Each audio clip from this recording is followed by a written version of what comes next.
to avoid that, tell the person that they're being recorded. All right, Val, you're being recorded, just to let you know that. Oh. And, okay. Good to know. I don't know what episode this is, but welcome to Schedule for One Fall. I am Patrick, of course, with Val. How are you doing this week? I'm good, actually. I'm really good. I did ring announcing in Ohio last week with War Wrestling, and it was amazing. It was such a wonderful experience. I got to be on both shows. I did the all women's event, and then I just did the women's match on their second show, so that was cool. Yeah, life is good. I did ring announcing at Freelance on Friday. That was, of course, an insane show. Oh my God, I gotta say that I am so heartbroken that Candy Elliott lost his legacy title. I saw a little bit of the match. But he lost it to Effie. Yeah, he did. Yeah. I was really, I'm always rooting for Candy, not Kelly. Candy Elliott. So if you happen to be listening, one of your biggest fans, I'm just saying that I was a little heartbroken that you lost the legacy title. So it's okay. Yeah. But I mean, to be honest, I was a little sad too because I really like that belt on Elliott, but Candy Elliott is a perfect and annoying champ, and I love him for that. Yeah. And he's a very skilled wrestler, and he's great on the mic. And by annoying, I mean like exactly what he's setting out to do is just be like screw everybody, Yeah. But so. Yeah, but to get to say that Effie is our legacy champion, I'm not going to lie. Like, it was an honor to get to announce him as our champion. And also such a huge title change on the main event, Ego Ethan Page played by Julian as he requested. All Ego Ethan Page played by Julian as he requested I introduce him as, and nothing but that. Took on Smiley Kylie Ray in a 2 out of 3 falls match, and it was a long match, but it totally didn't feel long. Like, I looked at my phone after I stopped freaking out after the match was over, and I was like, holy shnikes, that was a long match. But it was such a good match. It was so intense. It was so awesome. I highly recommend checking it out if you weren't able to watch it live with us at Logan Square Auditorium or live on independentwrestling.tv. Go back and check out the archives because it is awesome. Yes. It's a really good match. Yeah, I heard a lot of good things about the show. I was definitely living through Hank 312 watching his tweets and stuff like that. Yeah. So that's always cool. So yeah, it's been a long week. You've been doing a lot of stuff. I've been doing a lot of Christmas shopping, playing Santa Claus. I feel so accomplished. I feel like I got all the kids like their things that they really wanted and stuff like that. And now it's just time to relax until I get to Chicago on the 27th. Now you're home. That's all. Yes, that's right. Yeah, I want to be in Chicago for I want to say like 3 weeks or nice. so. So yeah, I'm just chilling now that all the music stuff is kind of like done for now because in the music industry, it's kind of like slowing down until January. So yeah, I just get to chill, and this will also probably be my last podcast doing on this laptop because I have to like get a new one. And this one's like about to shit himself. So okay. So speaking of shit himself, I thought you were gonna say this is probably my last podcast, and I was no. Do we have a conversation? Oh no, also, I would never scare you like that. No. Okay, I was like, whoa, bro, we could have had this conversation before we started recording. No. But so that's why my voice is kind of cached. That and between doing the show on Friday, which I was so excited about. Yeah. I worked, I don't know, I think I started work at Pro Wrestling Tees at 8 or 9 in the morning on Friday. Yeah. I know, dude. I have so many AEW shirts now. It's out of control. Like, mean, I'm stoked about it because I like and support the brand, and Yeah. Big Swole was on, and I was losing my shit over Big Swole. I Yeah. couldn't believe that she beat Emi Sakura, Yeah, but I was it was cool. upset. I was upset, but that's only because I like Amy. Were you? Because Swole, Big Yes, Swole, Swole's yes, house. it's Swole, but I don't know. I just have I like Amy, or what I did did JR too. call her? Amy Sakura. Oh my JR kind gosh, of I sounds know. like, Can we yeah, not? yeah. But But yeah, yeah, so so I started Pro Wrestling Tees at like 9 in the morning to get in the shift before I went into Nisei, yeah, because we are winding down on the 10-day Black Friday sale. yeah, So in effort to make sure that everything gets out before the Christmas deadline, to make sure that everybody gets their holiday presents, because Christmas and Hanukkah are like the same time of year. yeah, They're the same week this year. There's like a deadline that we have to have everything done by. So myself and everybody else, like all the full timers at Pro Wrestling Tees, all the part timers like Rashard, who he was just like helping out, kind of how I did last year. And now I have a job there. Same thing happened to him, oh where shit, he's just been kicking ass. congrats, And yeah. yeah, So my buddy Rashard, he works with the Two Heels and a Face guys. He does the power rankings for freelance for yeah, them, and he makes amazing candles, by the way. I'm obsessed with his candles. So good. But no, yeah, he's working there. So basically we all work essentially round the clock. There's a guy who gets there at 5 in the morning, and there's people that leave at 3 or 4 in the morning. So we're there all day long, yeah. pressing t-shirts, you That know, is wild. uh, pre-treating, and yeah, it's fun. But then I had to go into Nisei because I have to work at Nisei still, because I love Nisei. And actually, I'm about to do a little homework right now in about a second. I was given the task, since I love the stouts and porters, to try and sample a couple of beers that they're interested in perhaps adding to our menu at Nisei. So earlier I had one from Spiteful that was Mrs. O'Leary's. It was like a chocolate raspberry stout, pretty good. But this one I had to do in honor of La Flama Blanca, because I know that she loved, and Ivan, of course, loved a good cracking of the can. So I was Yeah, saving this for recording. yeah, And it's called Stone Brewery, I guess. I haven't heard of them, but yeah. it's Zoko Vesa. So Mm-hmm. it's like a Mexican hot chocolate That stout. is very interesting. That is very Yeah, interesting. stout brewed with chocolate, coffee, vanilla. Vanilla, pasilla peppers, cinnamon, and nutmeg. And it's a 12 ouncer, so it's a little guy, but Okay. it's 8.1%. So, in honor of Flama Blanca and Black Market Ivan, can I do this real quick? Yeah, sure. Go ahead. Okay. Okay, I have a question though. Did you open that with your mouth? No, I didn't, because I'm using my earpiece. God, you know me so well, Yeah, Patrick. I'm about to say, see, people don't know that. I've seen Val open plenty of bottles and cans and all types of stuff with her teeth, and geez Louise, I'm so jealous. But yeah, so we had a pay-per-view tonight, TLC. I'm going to just admit that going into this pay-per-view, I was not excited about it.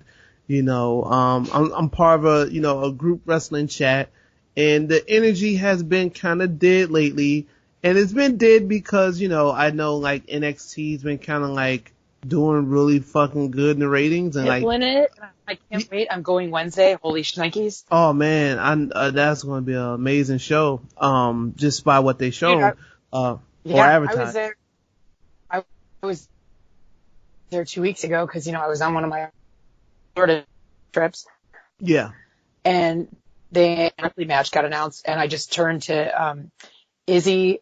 I go with Izzy and her family, and I turned to her dad, who like always, Cody, he's really rad. He always makes fun of me because I'm like nonstop Shayna Baszler. Mm-hmm. But that's okay. He's nonstop Finn Balor, so we all have our thing. Also Jenny, her mom, is a Finn Balor fanatic as well. Uh-huh. So, when they announced those two matches were happening this week, I was like, I have a flight can we get me a ticket somehow? And he's like, I actually already got you one because I heard a rumor that this might be happening. I was like, okay. Oh, wow. Yeah. Yeah. So, yeah. So, yeah, and yeah, I did definitely see you fanning out for Shayna Baszler on NXT about 2 weeks ago, because you were, once again, good ass seats. That's all I'm gonna say. I'm gonna start calling you Good Seat Val. We're gonna hashtag that with I Know Val, Good Seat Val, and put that on a t-shirt. But yeah, Oh my God. So before we get into the pay-per-view, of course there were some wrestling news that happened.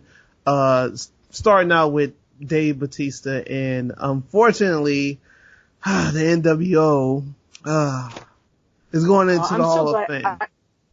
I'm so glad we're like basically the same person, only split by time zones, because that's exactly how I felt too. I was just like, you gotta be kidding me. See, I have two issues with it. Alright, the first issue is no, the elephant in the room, Hulk Hogan, okay? Hulk Hogan, not Hulk Hogan. Black people like to say Hulk Hogan. Hulk, Hoke. Anyway, my thing with him, we already know, like, fucking racist. But then my thing is if you're going to include Hogan, I feel like they should include a lot of the other guys that were really, not like fucking The Disciple and a Horace Hogan and people like them, but I feel like Eric Bischoff should have been a part of that because he was a big part of NWO.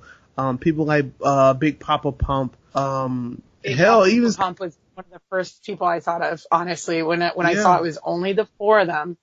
So, for those of you that are listening that maybe are not aware of which incarnation of NWO is being inducted as part of the Hall of Fame 2020 class, they've announced it as only the four people: Hulk Hogan, Scott Hall, Kevin Nash, and Sean Waltman. So that'll make X-Pac, 768 kid, that'll make him a two-timer after this. And he actually has publicly stated he's not interested in being inducted as a solo entity, so that's kind of cool. He ain't gotta worry about that though. I mean, don't get me wrong. 1, 2, 3 kid was cool, but I don't think he would get in. But by I mean, himself. he did a lot. But not take it away in from the way of like. No, he did a lot in the way of cruiserweights and making it okay to be a little guy that could fly but still be a badass. Pioneer. You know what I mean? Yeah, definitely a pioneer in the cruiserweight division. So, and was I was about to completely lie. I was about to say he was the last light heavyweight champion, but I believe the last ever lightweight champion was Hornswoggle. So, as well as you're that. right. Yeah. So yeah, I'm happy that Batista's getting inducted by Fit Finley. He took to Twitter and explained why. Well, yeah, I don't know if it's been confirmed, but that's who he's requested, and he's like, that's the only person I want to induct me is Fit Finley. So. Oh well, there you have it. No surprises there. No evolution. No. I don't know who else would induct him, really, like, outside of Evolution, Triple H, but... Yeah, I mean, I just folded a Ric Flair shirt holding the 10 pounds of gold, so, I mean, I thought, like, Evolution would make sense, but to be a part of it somehow. But I'm sure that they will be. They're obviously going to get a nod in the speech of some sort, Yeah, of course. So congratulations to Dave Bautista and Hall, Nash, and Sean Waltman for going into the Hall of Fame, making them 2-time Hall of Famers. Something that was very shocking to me, and I just was beside myself. I didn't know that Primo Cologne still worked for the WWE because these wellness policies popped up and Robert Roode and Primo Cologne pissed hot. I didn't know. I never... I get it. Yeah. The Colognes, I guess they're untouchable. I mean, when your dad is Carlos Colon, I guess, that goes a long way. But I didn't know that, Primo Cologne. No disrespect.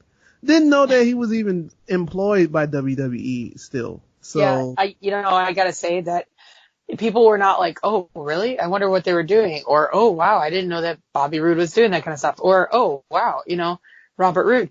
No, people were like, oh, wait. Like, Cologne? Primo Cologne?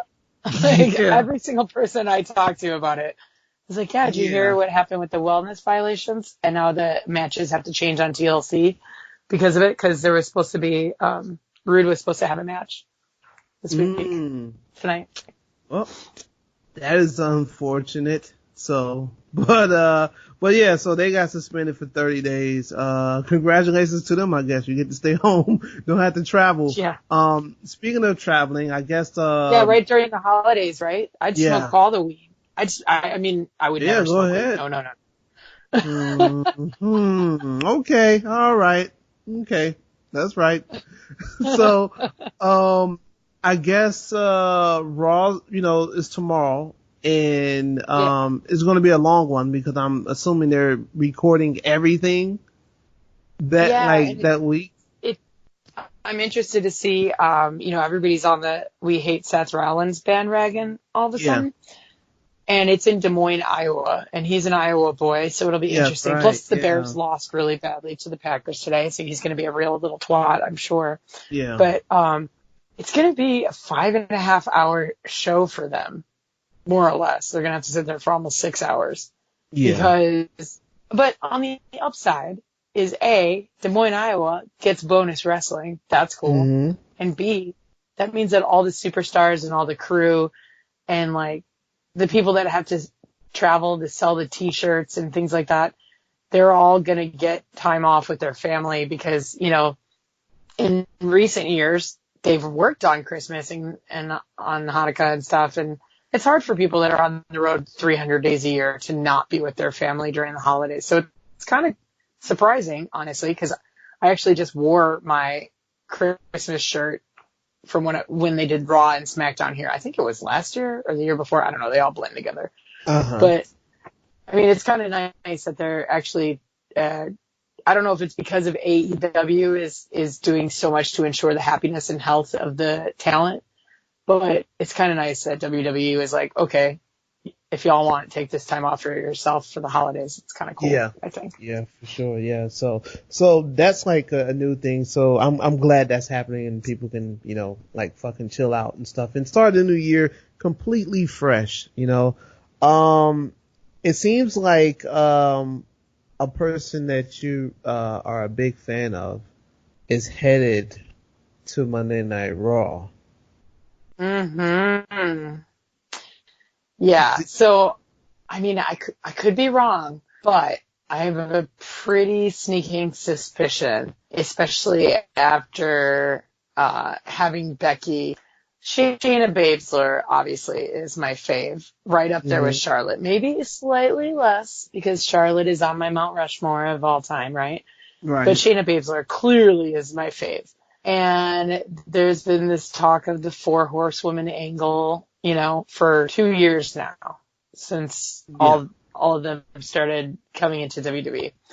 But Shayna Baszler slowly but surely has been like kind of climbing up that ladder. And I know that a lot of people were not happy with the main event at Survivor Series, which I get, but I disagree with personally. But Becky going back onto Shayna after Shayna had pinned Bayley, it's obviously that some heat is going to be there. And so there could be suddenly there's this title match this Wednesday between Rhea Ripley and Shayna Baszler. Like basically if Baszler drops the belt on Wednesday, we're going to see her on the first Raw of the new year. There's no way we're not going to.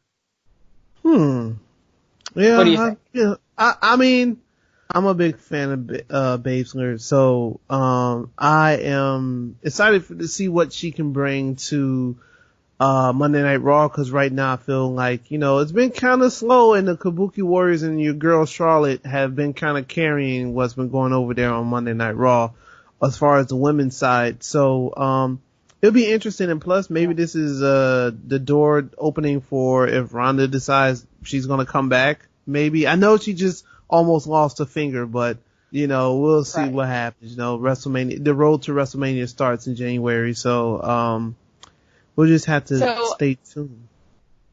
I think staying tuned is kind of, a must do on this situation. Definitely, Yeah. definitely, definitely. Yeah. But I think the reason why people were so disappointed with the Survivor Series match, honestly, is because everybody thought Ronda Rousey was coming out. Ronda Rousey was coming out that night. Like everyone in my section was saying, Yeah. Ronda's got to be coming out. Ronda's got to be coming out. And since they didn't get that, I think that's why people were so disappointed, because the wrestling, there was a couple spots that were a little sloppy. It Sure, was a little it rough. wasn't botchamania. Yeah, Yeah. it was a little rough, but it wasn't bad wrestling by any stretch. There was just a couple spots that were like, ooh, okay. But I think people were just seriously pissed that Ronda didn't come back. But they neglect to remember that she didn't take time off just to start a family. That was, yes, her initial reasoning for taking time off. And I'm sure that's still a lot of it. Oh, But she wow. almost Yeah. lost her fucking finger. Like, Yeah. Like, It looked gross. if you look up that New York Post article, her finger is like a Z. Yeah, There's tendons and bones exposed, and that doesn't heal overnight. It's not like a broken finger. Like, this is she had to get her finger reattached. Like, yeah. Yeah. Oh man, oh man. I don't even want to. Yeah. It was bad. It was so bad. in my perfect Lady Mark world of me sitting here folding AEW shirts of the laundry I just did while I'm drinking this delicious stout and talking wrestling with one of my favorite humans, in my perfect world, Mm-hmm. I would like to see Shayna, sad but true, to drop the belts next Wednesday. Goes to Rhea. Shayna comes out the first Raw after the holiday and just starts that build. Or even have her just come out at Rumble, in not even in the 30 spot, maybe in the 27 spot or something towards the end. So it really gets you like chomping at the bit. Like, is she going to be the 30? And then have her start that program with Becky Lynch, because Becky's still top dog in the WWE as far as the women are concerned. And, from there, by then, if Ronda is ready physically and not wanting to start her family quite yet because she's been out of the ring for a while, maybe she's missing it, nobody knows except for her, then you could build that to like SummerSlam or Survivor Series, especially since it's team against team, brand against brand, all this and that. Then you could do the 4 horsewomen versus the 4 horsewomen. You know what I mean? Yeah, definitely. Crazy. It could be a crazy build to that. I feel like it's going to happen. Like it's going to happen. Hopefully at this year's WrestleMania in Tampa Bay, I believe. Yeah, they're in Tampa Bay. So, that'd be fucking cool, man. If they actually went and pulled the trigger on that, because, it's like you said, it's been kind of rough. I really, really enjoyed the Kabuki Warriors versus Charlotte match on Raw, I think 2 weeks ago. I still think that's one of my favorite, women matches. The handicap match where yes. it was them against her solo. Oh my gosh. Yes. Yeah. And I'm not just saying that because I'm a Charlotte mark, but that was, one of the best matches of the year, good. I think. Yeah, it was really good. And for it to be on Monday Night Raw was, incredible. So, speaking of something that was, I guess, incredible, according to the neckbeards in my wrestling chat, Marty Scurll popped up at NWA, pay-per-view, this past Saturday. And I guess he's in NWA, or he's gonna do, one-off, or I don't know the story about it, but I saw the footage of him, showing up, Well, and did confronting. you hear what happened? And I don't know if it was a planned glitch or if it was just the fucking wrestle gods were like, this is how we're doing this. I don't know. Yeah, what happened? So, I work in a couple of wrestling promotions, and I work at Pro Wrestling Tees, and so you hear a lot of talk around the water cooler, Yeah, you're in the business. But there is nothing to be told about Marty Scurll. Like, nobody knows where he's going. Because that people are always saying hottest free agent. I would say that Marty Scurll is most certainly the hottest free agent. He's one of, if not the top sellers at Pro Wrestling Tees. Dude, definitely. I package so many Villain Enterprises shirts every single day. I'm like constantly heat pressing that bird onto the sleeves. We have so much Marty Scurll stuff. And we don't even know where he's going. Like, nobody knows. It's crazy. But so what they did, which if it wasn't a work, holy fuck, this was a gift from the wrestling gods for real. Because basically he came out into the ring and the feed froze. Oh, wow. Like, he started to cut a promo and like it just froze. Wow. So nobody knows like what the fuck happened. Like, it could have been a work for sure. It could have been a work, and then he came back and did like a bit of a thing afterwards. And so nobody really knows if he's going to be with NWA on Power or if he was just doing it as a one-off, or if it's going to be, up until the next pay-per-view, which I want to say is like January. It's in the middle of January. It's the next NWA pay-per-view. I don't recall off the top of my head. I apologize. Mm-hmm. But yeah, so we have like no idea where he's going to end up, because I don't know that he would go to WWE, to be perfectly honest with you. They would have to offer him some giant no. for him to go there.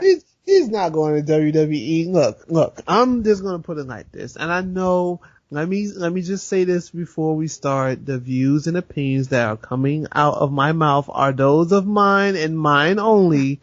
But we know he's going to go over there with Money Tony Khan, Money Mark Khan. And I'm pretty sure he's going to throw his views and his views only. Right. Yes. My views and my views only. It would make perfect sense. All jokes aside, it would just make perfect sense for him to be in AEW. I don't think that, I don't think Vince I'm pretty sure Vince don't even know who the fuck Marty Scurll is. Like the people like Triple H and the road agents, like those guys, they know. But I can't see him outside of NXT doing anything in WWE. He would be another EC3 type of guy to me. So, if I was smart, if I was Marty, I would definitely go to AEW and get a bag and only have to wrestle once a week, as long as you're not, so I'm with it, like, why not, but, I'm excited anywhere that he goes. Absolutely, but there's also the slim chance that he's going to stay with Ring of Honor, because if they lose him, that ship is sinking, dude. Oh no, he's gone. No, ROH is pissed. I hate to say it. I'm sorry. And yes, a lot has changed since. It's crazy because since the beginning. Okay, so I'll put it like this. I recently got back into like all the wrestling scene right before we started Scheduled for One Fall almost 2 years ago. I was going to say, since we started Scheduled for One Fall, it's changed so much. Right, yes. So, and it's like, I didn't know anything about ROH. I knew a little bit about the Briscoe brothers and stuff like that. So my real true introduction to ROH really was All In. Like, I knew of ROH before. I watched so many CM Punk, Chris Hero, Kevin Steen, Bryan Danielson matches and stuff like that, back when they were there, Samoa Joe as well. But I wasn't like a fan or anything like that. So my first real exposure from watching a ROH show, because that's not, sugarcoated. All In was a ROH show with the Bucks and Cody kind of like the main like guys. And that was the first time I saw pretty much an ROH show from beginning to end. So to look at how disappointing it is now, and people are leaving, shout out to PCO for being their heavyweight champion, but I think it's a little bit by the way, how about that, huh? Yeah, I mean, shit, I see nothing wrong with it. Fucking Jericho's 49, PCO's 52, fuck it, Yeah, 52. I mean, Goldberg just had the fucking title not that long ago, so I don't think stuff like that matters anymore. I know some people give shit like, oh, he's old and like, so what? If Ric Flair could take a fucking bump and become the 17-time world champion, people will lose their shit. So it is what it is. But congratulations to Marty Scurll, wherever you might show up. Same thing with Colt Cabana done with ROH. I want to see Colt Cabana get a decent run somewhere. I know he's on Power, or he was on NWA, but I want him to go to a place better than NWA, AEW, or I don't bring back Scotty Goldman. But I want him to have, one more run, cause, I want to say Colt's like maybe 40, maybe. He's a little bit. 39. He's 39. He's a little bit younger than me. You're not, look, Val, I keep telling you every episode, you can't keep telling people your age, okay? We're young out here, okay? We're young. You're way younger than Colt Cabana, okay? No, okay. Wait. That contradicts, though, you saying that it's totally okay for a PCO to be a 52-year-old champion. Why can't I be a 40-year-old badass woman? And you know what? Let people be stupid enough to think I'm in my 20s, because this is what 40 looks like when you're a babe that lives her life and has a badass time. Val, I'm not gonna lie. I thought when I first met you, I thought you were like 31, 32.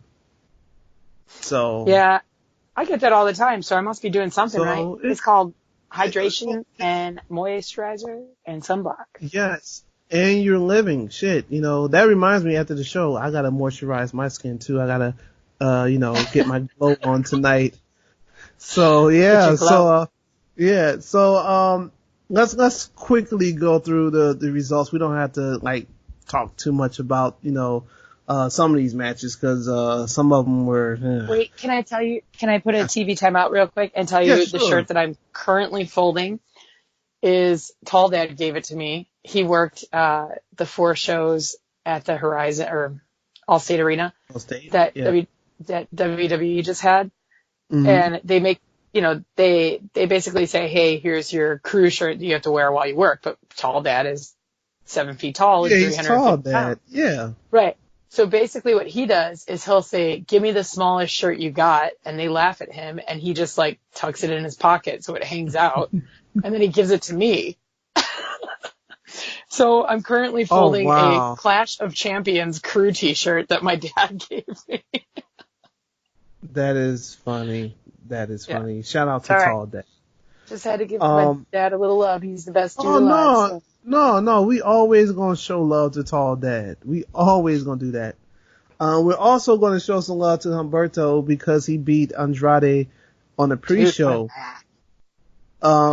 And it's crazy because I had to catch it after the Goldberg Stone Cold thing, because I couldn't get my fucking app to work on my Xbox, so I had to watch it on the PS4. But good match. I don't know what's going on with Zelina Vega, but we see what's going to happen with that. I gotta wonder. Do you think that they're going to try to push her to the women's division on Monday Night Raw?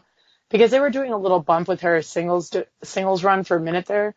And, they moved a lot of the talent to SmackDown, and it's kind of left Monday Night Raw to be a big question mark. So, 2 things will happen. They will put Zelina in, have her kind of go on her own.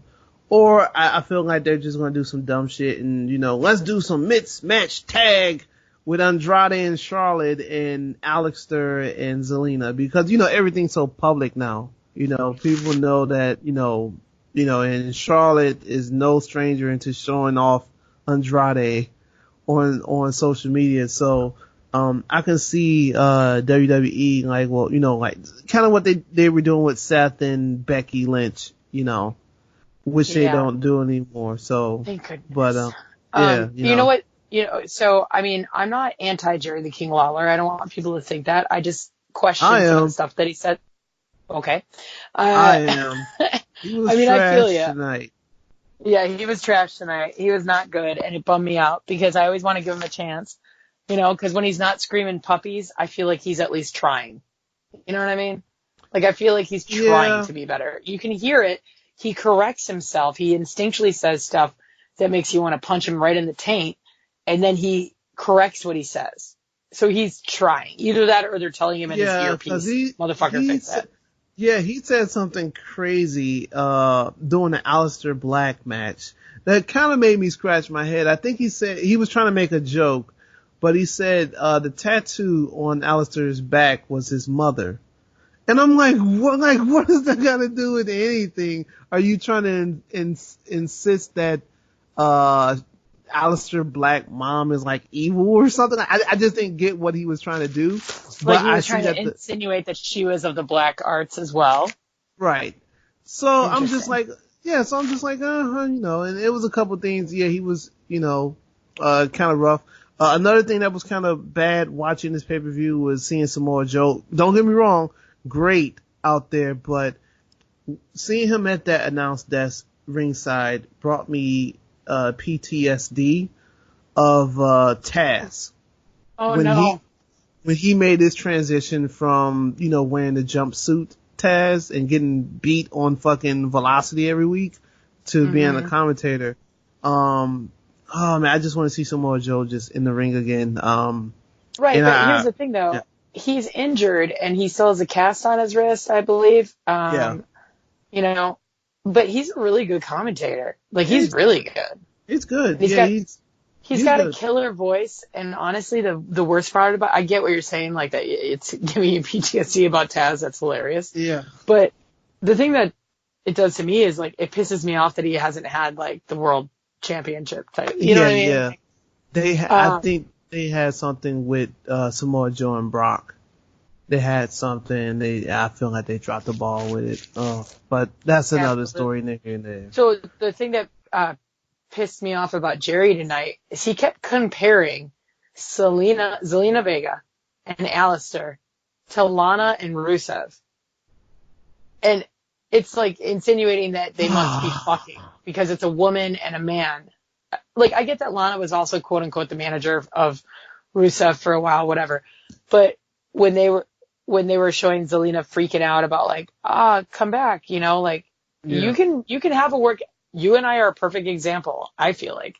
Mm-hmm. You can have a really solid, working, communicative, loving relationship without any sort of shenanigans or fuckery just because we are of opposite gender or whatever. You know what I mean? It's like, it's kind of gross to just automatically insinuate that Zelina Vega must be giving beach to Andrade or vice versa because they're a man and a woman. Like, it's kind of gross. And you can also have breakups of different varieties. It doesn't have to be a sexual relationship. It could be like, hey man, this isn't working out. We got to cut ties. And that could still be heartbreaking and devastating. And so it was really weird that they were trying to get like the trash angle out of it rather than the, hey, you keep dropping the ball as my business partner, as my manager. You know what I mean? Yeah. Well, the whole commentary tonight I thought was pretty off and really forced a lot of times, especially during that fucking KFC segment. And that was hard to they're like, oh my God, don't forget to pick up your $20 fill up bucket. I'm like, what? Like, I get it. And you know what's crazy? We'll get to that match. Let me save it. But New Day went against the Revival. The spots with Big E were incredible. Can't wait until he's champion. Like, can't wait. Whether it's face or heel, I know a lot of people want him to turn heel on Kofi, but he needs to. I think he's I don't think he needs to. Like, he's cool. So that was a good match. They retained the tag titles, SmackDown tag titles. Aleister Black and Buddy Murphy. I called on my Twitter the match of the night, which I thought it was going to be. Yeah, that's what we were chatting about. Yeah, I kind of it was really good. Aleister definitely got a broken nose. They really told a good story between the two, and it makes me want to see more of Aleister versus Buddy Murphy, or see what's next. So that was a cool fucking match. Where I started to break out my marijuana was during Viking Raiders issuing the open challenge and the OC came to they answered the challenge, and a lot of people were Didn't I send you a message that said, so the OC is jobbing to the Raiders tonight, huh? Yeah, you did. Yeah. And it, I kind of wish they did outside of the double count out that they had. I think the fans were chanting bullshit or boring or whatever. And of course they had to do. They were also chanting Skull though. Because, Skull. Yeah, because, like Skull is like the Minnesotan Well, the Vikings, you Yeah, know, yeah, I yeah, mean, yeah, yeah. so I think that's why they were pushing that so heavy. Yeah. So shout out to anyone that wanted fucking KFC after watching this match. It didn't work for me, but and also Jordan And you were Miles. it didn't even work. Yes, Jordan Miles, ACH. This is your fault. They didn't have a black person at that KFC table. They don't want no issues with any race thing right now. So yeah, we have 4 white people eating chicken on TLC. So You yeah, know, they were probably local talent. I mean, it was the dude yeah, oh in the yeah, middle that yeah, was like for fist sure. pumping. I was like, calm down, Arsenio Hall. Also, I Yeah. initially thought it was Colt Cabana because I was folding my laundry and the whole thing about like him being done with ROH, like I was thinking about it. And I looked Yeah. up and I just saw like a dude like, you know, being like comedically funny or Yeah. whatever on camera. And I was like, what? Oh no, that would never happen. Okay, back to Yeah. laundry. So yeah, it ended in a double count out, and they got thrown to the KFC table. So, shout out to WWE for filming a commercial during the match, cause that's all that was. I'm pretty sure we're gonna see plenty highlights of them going through the table and telling people to get $20 fill-ups. King Corbin. Go ahead. They had Enzo and Cass doing those weird spots, like the vignettes for like Sonic. Yeah. Oh man, the good old days. You know what's Ugh. crazy is in my group chat, I actually said, man, I wouldn't mind if it was Enzo and Cass that came out and answered the challenge. Only because, as like I said before, you know, I saw one Enzo interview that he just did not that long ago that kind of made me change my mind on him a little bit. I still think he's a dickhead and could be a dickhead, but he seems to be a lot better than what he was before or whatever, just with some of the things they were talking about. Yeah, I mean, I listened to Chris Van Vliet because Yeah. I love watching his channel and listening to his interviews. He's great. He's awesome. I just recently, you know, I'll touch on this. This is later on in the news, but I recently was digging into the Ryback interview actually, and Ryback, another guy who really was on everybody's kind of shit list. Listen to the interview, you're like, oh man, maybe he's not that bad of a guy after all. And I felt very conflicted when I listened to the Enzo interview because it seemed like to me like he just realized that people aren't putting up with his bullshit, you know? And then I feel like with Ryback, he came back from such gnarly injuries and he had to kind of basically scrape from the bottom, and then he created his Feed Me More nutrition line. And so now he's like, I don't care about the bullshit. I'm just happy with what I'm doing. And, you know, if I could get back in the ring, cool. The door's still wide open to talks. Like, I guess apparently people have been reaching out to him. Who knows if that's true? But I believe it. I mean, he's still in great shape and Ryback still has a fucking name, you know. Like I said, anyone over there at a certain company that's located in Jacksonville would be out of their mind to not want a guy like Ryback as a free agent. You know, I mean, you know, that will definitely turn heads, and I'm pretty sure there's so many Ryback fans out there, and that's not being like fucking like jokey. Like, there's some Ryback fans out there that will want to see him in the ring. I used to be one of them actually, and when I first got really sick and I couldn't actually eat food, like I had to be fed through my arm for a while when I was like in the hospital for about 16 days or so. And I lost 70 pounds in less than 2 weeks. It was really terrifying and scary. Yeah. And the only way that I was able to like stay positive and get on the road to health and recovery was I watched every single Disney movie and I watched the WWE network like every single day. And so I became like me right now. Like, that's all I do is watch Disney Plus and fucking WWE network. Yeah. So. Yeah, but I was also on all the hospital drugs. Like, I remember my best friend came over to visit me. We were watching the Lego movie and I had to ask her if it was real or not because I was on so many drugs. And is everything awesome a real thing, or am I hallucinating about this unicorn kitty thing? And she goes, I don't know, dude. I had to get baked before I come to hang out with you because you were so fucked up on all the hospital drugs. I was about to say the same thing. Like, yeah. So, but so holy shit. One of my friends, Porch, he's like my little brother from Fort Wayne. He he and his roommate Justin, who actually came to see me at Queen of War, along with my buddy Biff Mix-a-Lot as well. And they brought one of their friends. So a bunch of roller derby people came to see me ring announce in Ohio. And those guys, as like a get well card, sent me a Ryback stand-up for my kitchen. Oh, wow. Yeah, isn't that crazy? That is definitely you know what? I wouldn't be surprised to see that in your house. I wouldn't be surprised to see a Ryback cut out in your house. So people keep telling me that I do things that are very quote unquote on brand. Oh, that's very on brand component. Matt Nick says that to me all the time. I was asking him about what I should wear on Friday. Like, are we doing holiday spiel or how should I dress? Whatever. And he goes, knowing you're going to show up in like a really glittery dress and a freelance hoodie. I mean, that would be really on brand for Val Capone. I was like, okay. Yes, that is definitely, that and Malort is definitely on brand with Val Capone. But I think you're very associated with both, so.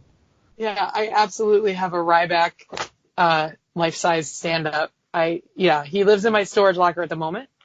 But, when I was not able to eat solid food and I had to be fed through a tube, the whole feed me more thing was very motivating. So, but he burned a lot of bridges, but I'm happy to see that he's happy and healthy and repairing those bridges, and he's doing very well. For sure, yeah. So, and he also said a lot of interesting things that, my health insurance kicks in on February 1st. Oh shit. Celebration. Yeah. So, I mean, I wouldn't be able to do this via health insurance, but he was talking about the stem cell repair of his deteriorated discs in his spine and of his shoulder. And I'm fascinated by this. I mean, if anybody that's listening out there has any insight on spine cell or stem cell treatments, I definitely want to learn more because my knees are so bad from 15 years of roller derby. You're like you're a Hall of Famer, fucking roller derby, fucking. I don't know about that. Look, I did my research on you, Val. I know you don't like to toot your own horn or anything like that, but Val Capone is real known in the roller derby thing. So, and you never took no shit. So, well, anyway. I'm getting all sentimental. I'm getting all fucking sentimental talking about your roller derby career. Holy shit. All right. I gotta stay off the weed. So the next match we had, King Corbin, with Dolph Ziggler with a crazy beard and all the security in the Revival and like 30 other people, defeat, the big dog Roman Reigns. I get it. I'm not mad at the match. It makes Baron Corbin way more hateable and Roman Reigns more lovable. Who's gonna boo fucking Roman Reigns? You know what I'm saying? Like who? Yeah. So that was a decent match, but the highlight. Wait, okay. The highlight for you? Do you have the same one as the highlight for me? I hope so. I mean, this next match, like fucking. Oh no, I was gonna say the highlight of that last match was. Oh, okay. I'm 99.9% certain that Devin Monroe was the first security guard to get biffed by the kendo stick. Oh shit! Yeah. Yeah. See, I have to go back and check because at this time I was already kind of that Viking Raiders match kind of put me out of it. So I'm not gonna lie, I was definitely probably rolling up a blunt or something. So, I'm seeing all these people getting their ass beat with kendo sticks, and I'm pretty sure, like you said, they're fucking, wrestlers and shit. So I didn't pay attention to it. So I'm gonna have to look back at it, later on, tomorrow and see if I can, spot some guys or something like that. But yeah, shout out to those guys getting some TV time, getting their ass whooped by the big dog. A lot of people can't say that.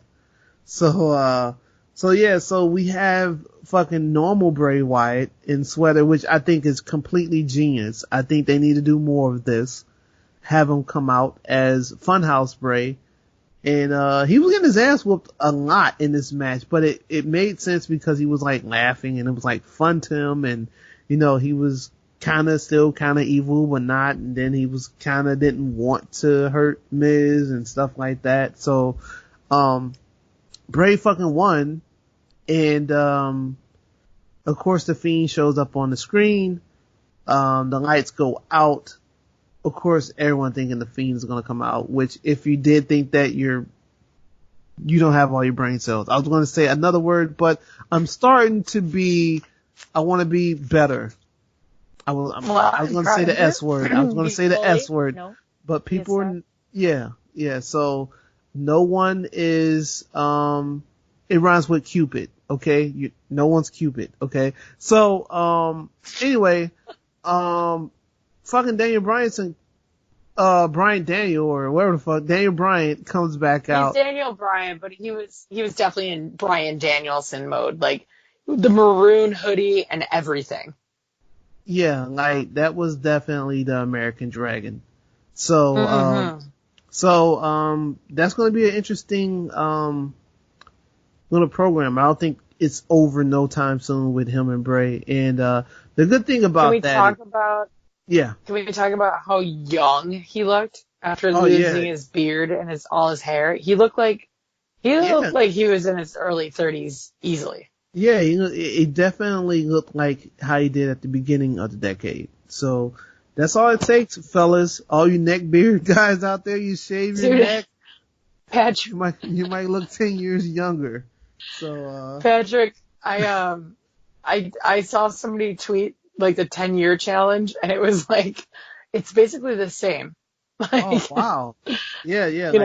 He's definitely, he looks like how he did in 2010 in NXT. So it's great to see him back. And like I said, this is, I know a lot of people want to give Jericho credit because he's one of those guys that can reinvent himself over the years. But I gotta put Daniel Bryan up there as well.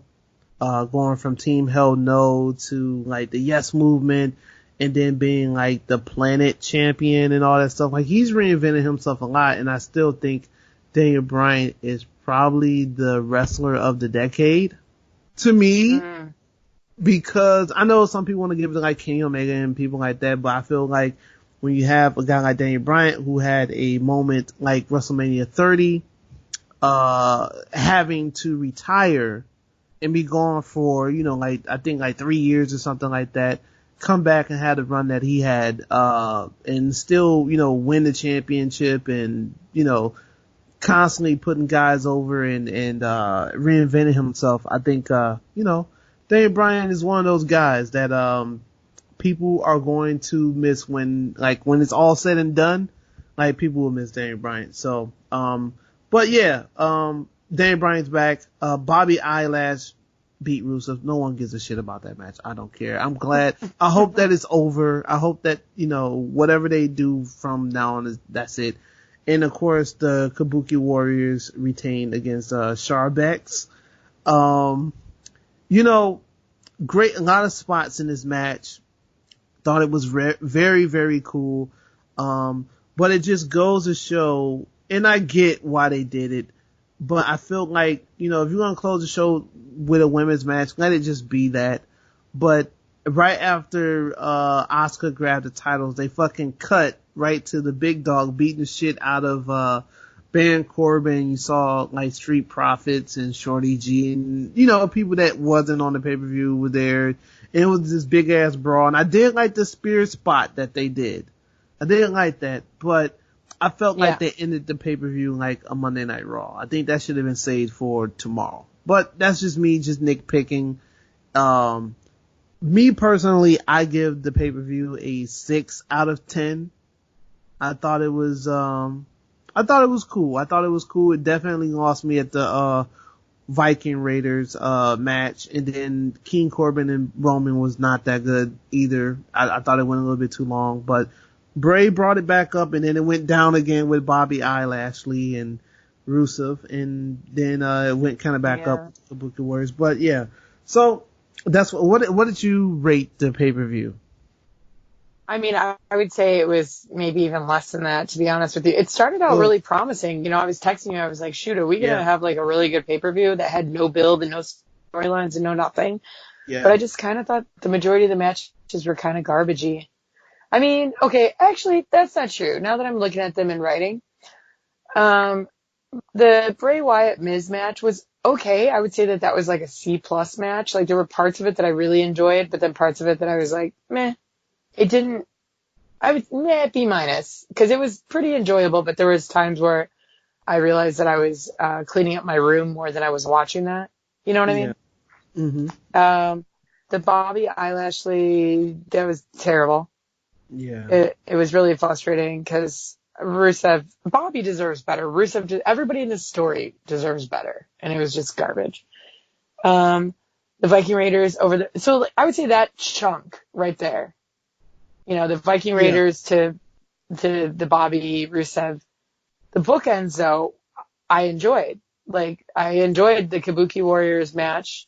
Like, I thought it was great, even though supposedly, I don't know if you've seen this, Kyrie is being checked for a concussion. Yeah. Yeah. I saw, I think it was no, it was Becky that threw, and I know it was TV. unintentional. Yeah. It wasn't like she meant to do it. It looked Well, bad. and there was also another spot, other than that one, where Kyrie kind of like lost her footing a bit and biffed it. And Mm-hmm. Charlotte was swearing like crazy. Did you notice that? Yeah. She was Yeah. saying, get the shit together and stuff like that. Like, they had to keep bleeping it out. Yeah. Yeah. Yeah. Kind of tough, but finished the match, and I thought it was good. I thought it was a good match, but the crowd Yeah. wasn't into it. Yeah, I don't think the crowd was into anything except for chanting for the Viking Raiders, to be honest with you, because they were so confused by the Bray Wyatt thing. Like, they were Yeah. stoked about the Daniel Bryan yes chant, but that's it. I feel, some people were into like, you could see the crowd reacting to Kofi tossing the pancakes, but Yeah. then once Yeah. they realized they were on TV, then they would spaz out. You know what I Yeah. mean? Yeah, and that's something I noticed as well when I was talking to the people in my wrestling chat. I'm like, New Day really didn't get no pop like that. Like they didn't get like the New Day type pop at all, So it was kind of dead there, but it is. Their amazing outfits and how Xavier Woods is on the ring gear, and I just love that. Oh yeah, that is dope. Get well soon, Xavier Woods. Yeah. But yeah, so that was the pay-per-view. I know there's a few other things you want to talk about. We can run through it as well. Drake Maverick, I don't care. If he's going to be Corbin's manager, I don't think Corbin needs him. To be honest, Right. I don't get that at all. Yeah, I think Corbin's, the top heel in WWE. So, don't care about that. Sin Cara, if it's true that he just went and did this fucking AAA match as Sin Cara using the mask and stuff like that, either WWE is about to fucking bring out the firehouse of lawyers, or they just don't WWE, care, and they said, don't worry about the 90-day non-compete clause. Yeah, just not fuck everybody it, has that in their contract. Yeah, fuck it, just do your thing, or maybe it's as long as you don't go to AEW, you don't give a shit what you do. You want to go to New Mexico? Feel like, go ahead. Yeah. Well, it's Mexico, not New Mexico. It's AAA. Yeah, Mexico. yeah. I'm sorry. Holy moly, see, that's weed. I'm sorry. That's you definitely the weed talking, Mexico. y'all. Holy moly. Yeah. Nothing wrong with New Mexico. I heard it's wonderful there. But New Mexico's gorgeous. But yeah. Yeah. So well, the other thing that came out was that Becky Lynch is pissed at Taylor Swift and was like shit talking her on Twitter. And she did it. So Taylor Swift's birthday was 2 days ago. It was Friday the 13th. That's why Taylor Swift does everything with the number 13. That's her lucky number. Yeah. I don't know why I know that. I just do. But she has a song called... You're supposed to know that. Shut the fuck up, Patrick. Oh, man. Yeah. So she has a song called The Man on her record. And it's like, basically it's about saying that if you're a girl, if you're a female, you have to work twice as hard to be recognize the way that a man does naturally. Or it should be naturally. It's the way that society recognizes people. Yeah. I'm running as fast as I can, but if I was the man is like one of the lines.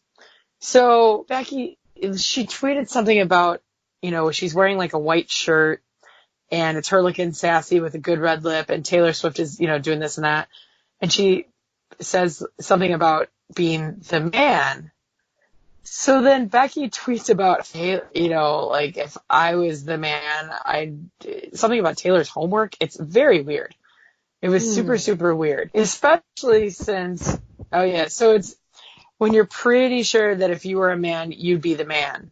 Like, and she's just looking all sassy with her oversized white dress shirt that clearly looks like a man's tailored shirt.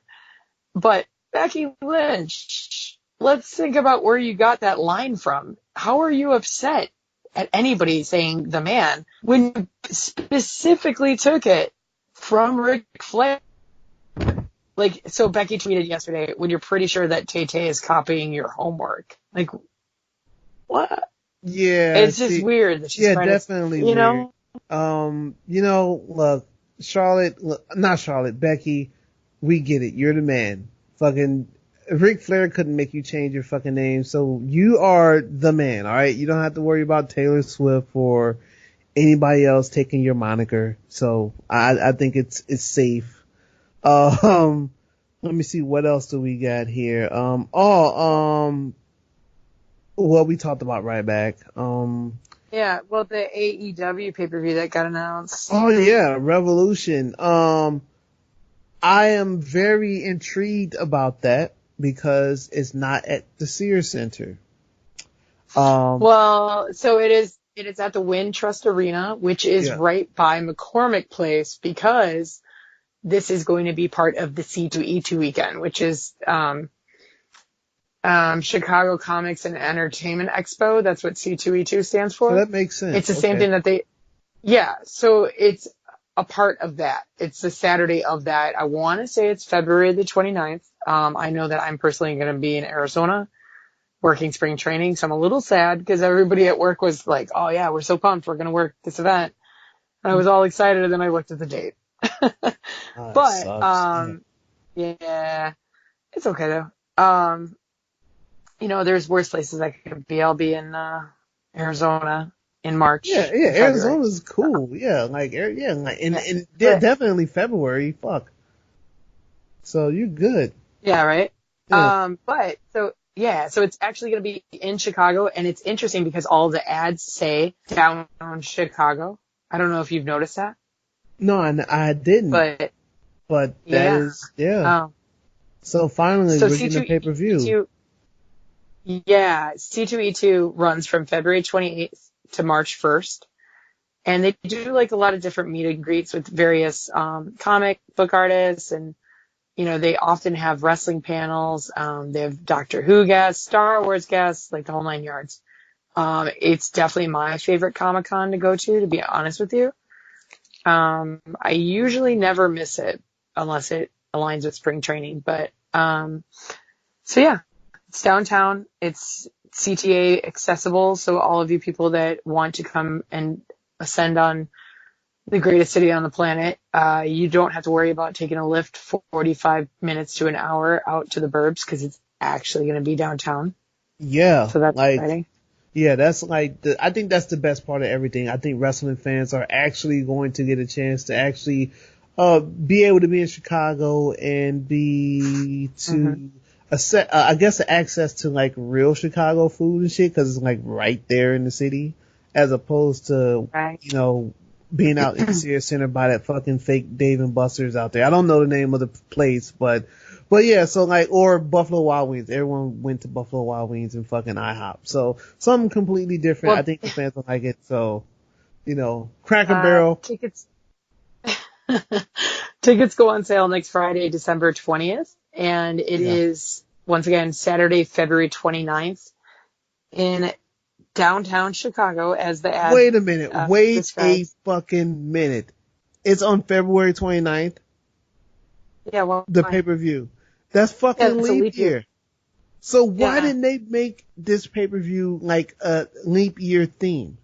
Could have been like maybe it is because year. Revolution.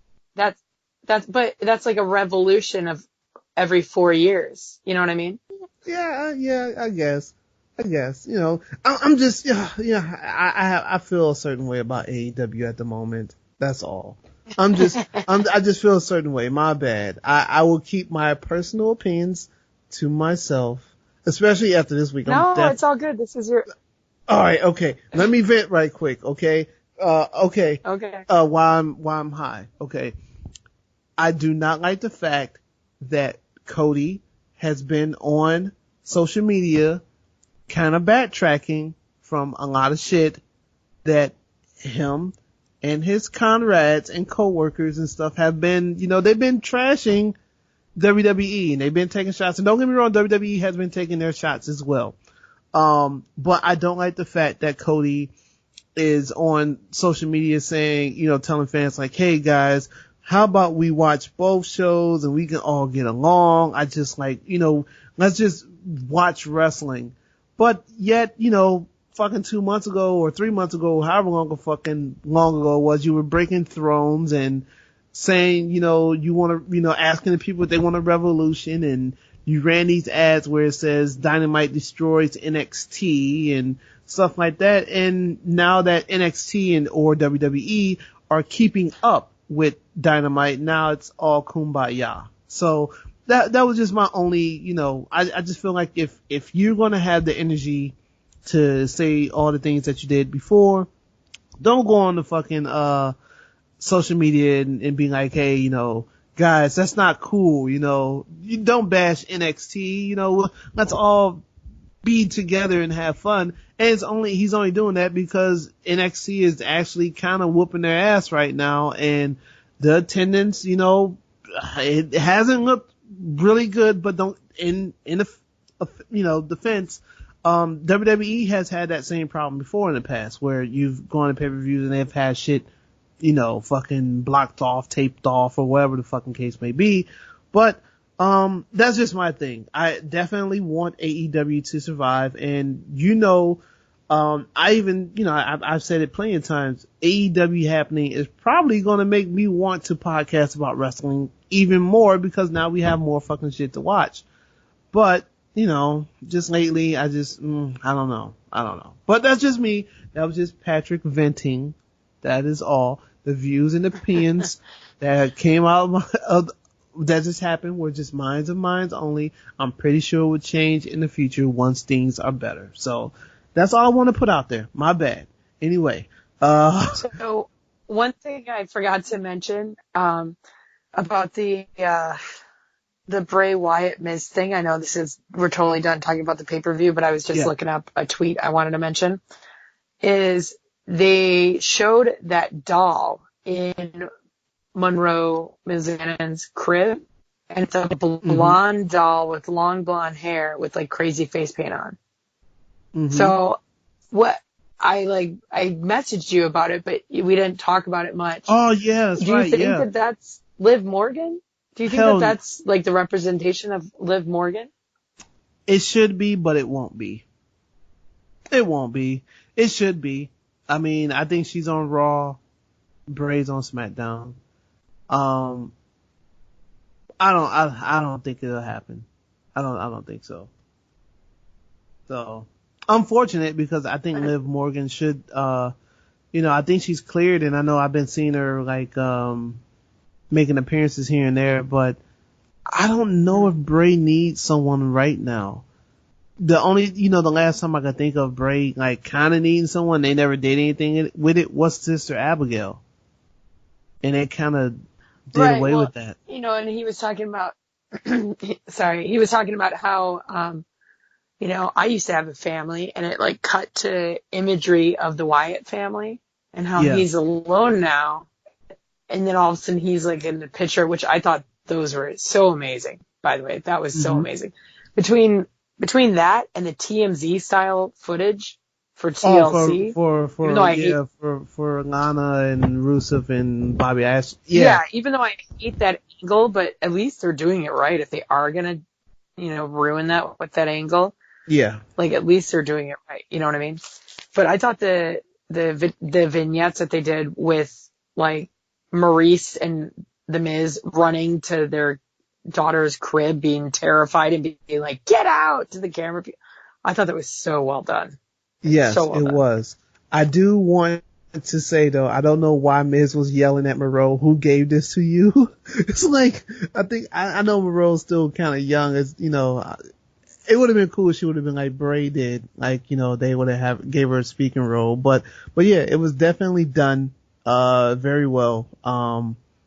And yeah, the pay-per-view, like I said, 6.5 out of 10, 6 out of 10. Also, best wishes or not best wishes, but get well wishes to, Shane Hemsley. He, Yeah. went through his kidney stone thing.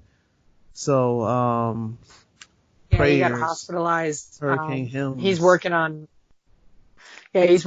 Raw now behind the scenes, and so he won't be there for the taping tomorrow because he was in the hospital due to kidney stones. Yeah, things got really bad, but he's doing well. Yeah, I hope I never have to go through that. Oh, geez, Louise, man. But yeah, and what's this Marcus Crane situation? Because I don't know anything about it. Marcus Crane, he's a really awesome dude from here in Chicago. He's one of the deathmatch wrestlers. Oh, okay. I get it. I know what it is. Yeah, my bad. Yeah.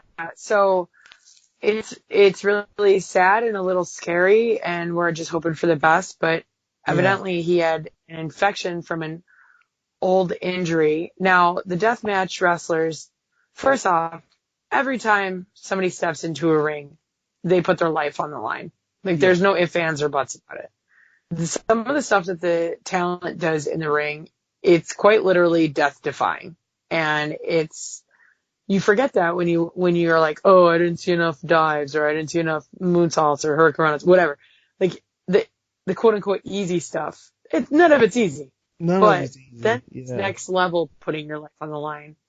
And that's the deathmatch scene.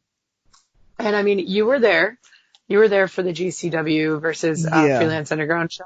And that's when you fell in love with Tony Deppen. Oh, yes. And I did vote for him for Breakout Superstar of the Year on the Independent Wrestling Awards. Did you? Yes, I did. Would. As soon as I saw he was one of the nominees, I was like, well, Patrick's going to start a campaign to get that guy that award.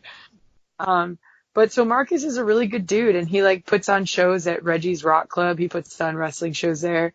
He's very heavily involved in the indie scene, particularly, of course, the deathmatch scene. But he's a really awesome guy. He DJs at Exit. He's just a good dude. And he was out in Vegas, I guess, and started having issues. And he had an infection from a staple gun wound in the past.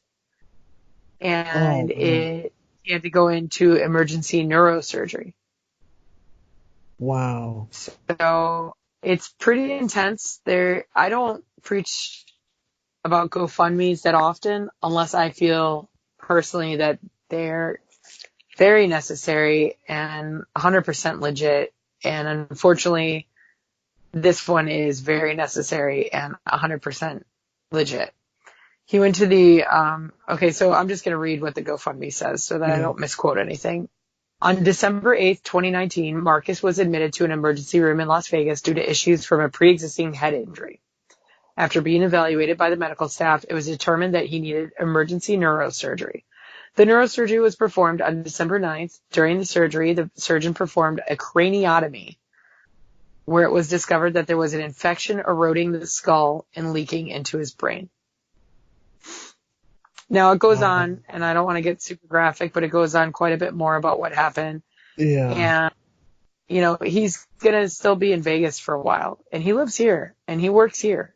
And that's going to be very, very expensive. Yeah. So they have a $25,000 goal, and in less than 1 day, rather, they've raised about half of that, $12,150. Yeah. Yeah. So 281 different people just donated. And I think a lot of that is because people are spreading the word. So here's the thing. If you don't want to donate to a wrestler because you feel like this is their choice to do that to their body, this is what I hear from people, especially regarding roller derby. That's fine. Just tweet it. Just spread the message. If you don't want to contribute because this person puts their life on the line for your entertainment, sure. That's fine. I get it. If you can't afford it because it's Christmas, it's Hanukkah, it's end of year, you got to get money together to pay your taxes soon. Like, I get it. Just retweet it because Mick Foley, this guy is such a good human, Mick Foley. He tweeted, wrestler Marcus Crane suffered a serious head injury and can use a hand. All donation, shares, and likes are much appreciated. So you can, if you follow Mick Foley, which if you don't, you're ridiculous. It's at Real Mick Foley. Yeah. Retweet his in particular. Of course, retweet everyone and all that. But the fact that I think that people seeing Mick Foley is invested in this, like cares about Marcus. Yeah. Like maybe that'll help people go, oh, if, Mick Foley says you're good people, then maybe I should throw $5, $20, $500, whatever you got, Yeah. It's just really sad because he's a really good dude and he's still not out of the woods quite yet. So,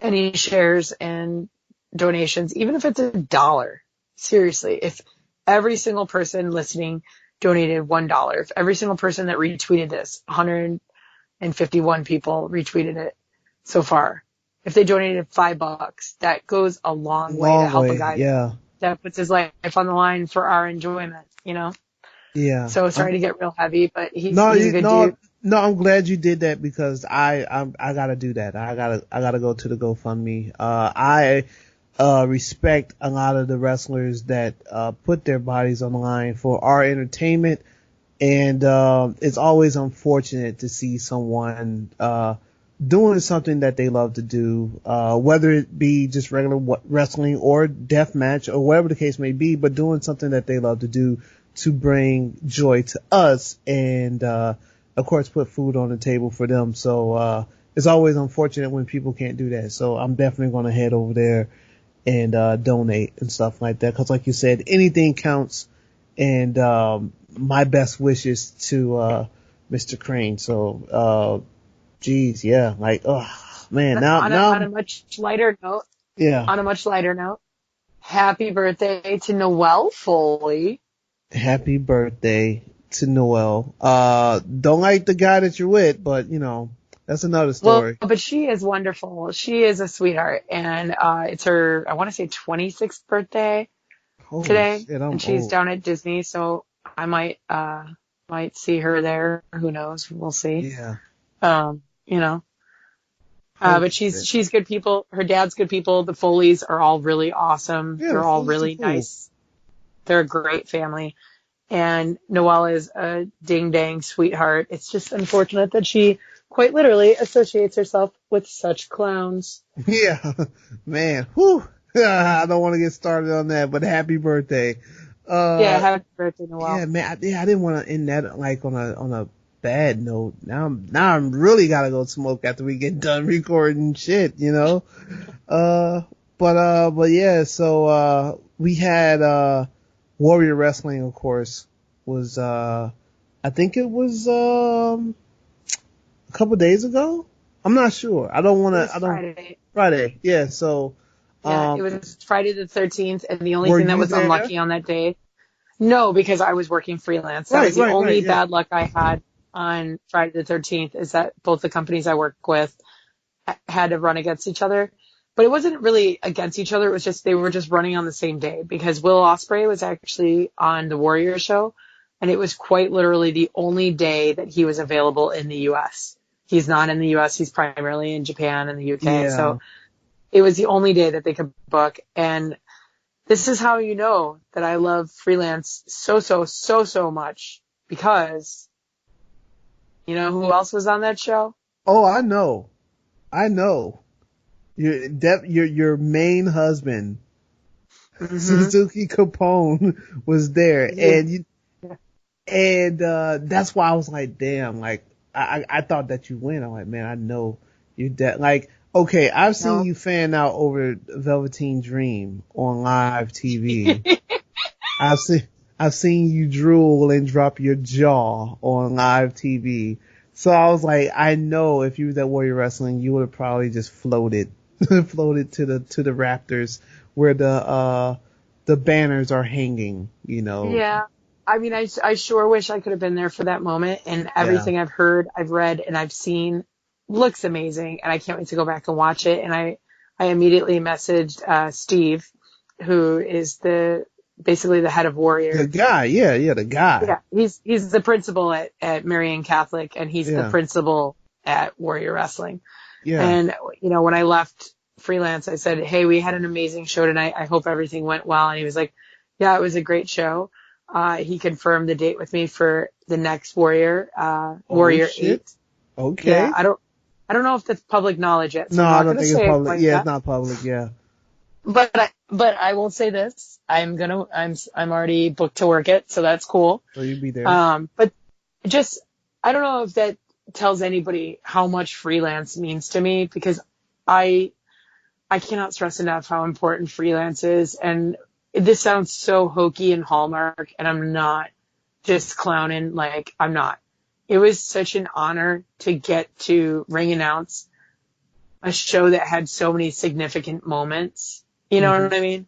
Yeah. It was so great. And it was funny because I had to kind of be like, I'm sorry, I'm really busy, to some of the, like, my friends that I normally watch every show with, because for years I was just a fan at freelance. And then, Matt Nix and everybody else supported me coming on board as a worker, and it's just awesome. And Yeah. it's baffling to me that I got to announce Effie as our legacy champion and Kylie as our world champion, not just the women's champ. She's our world champion.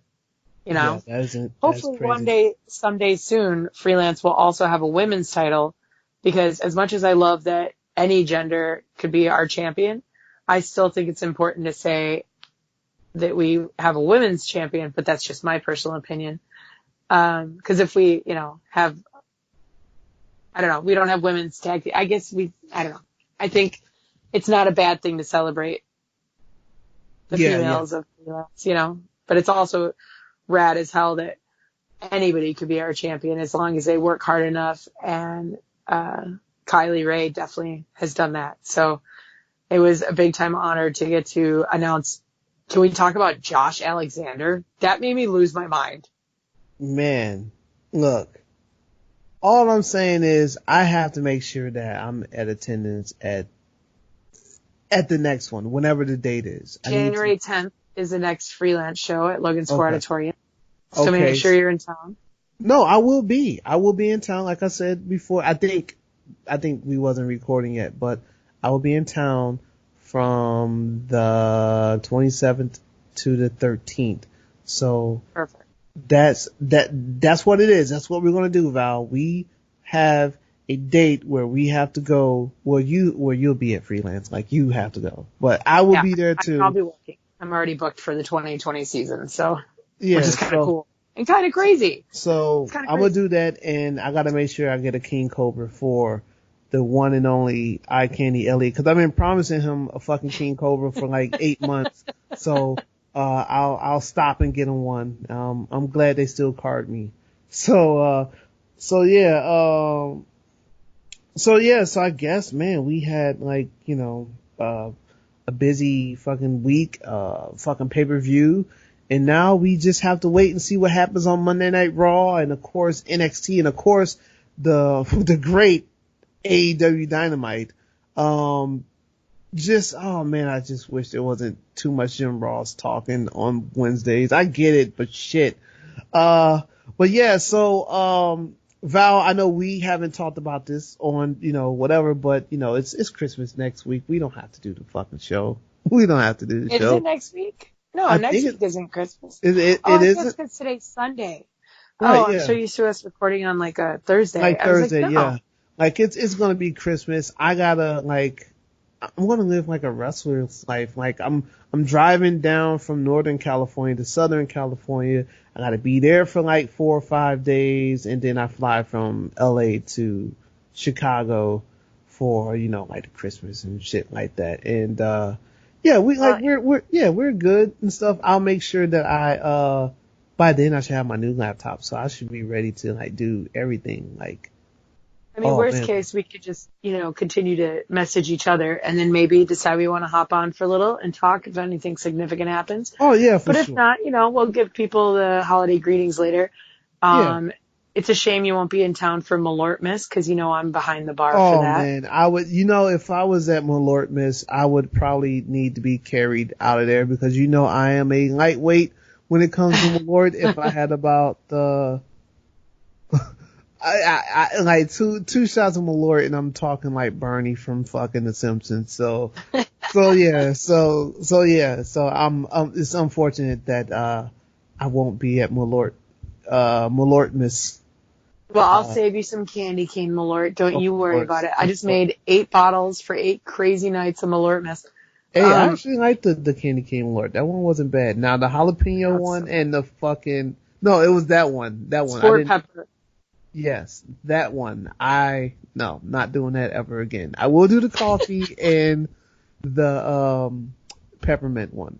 So okay, well, I definitely got some coffee for you as well. And anybody that stops by when I'm at Nisei, if you're like, hey, I listen to Scheduled for One Fall, your Malort's on me for sure. Oh man, you're in for a real awakening. But yeah, so I guess we'll end the show. Right now the time over here is 10:42, so there is 1 or 12. 12:43. Yeah, 12:43. Yeah, for us and twos in a few hours. So oh, you know what? Yeah, let's crash. Yeah, what the fuck are we still talking for? We're done. Yeah, we're done. Let me stop this.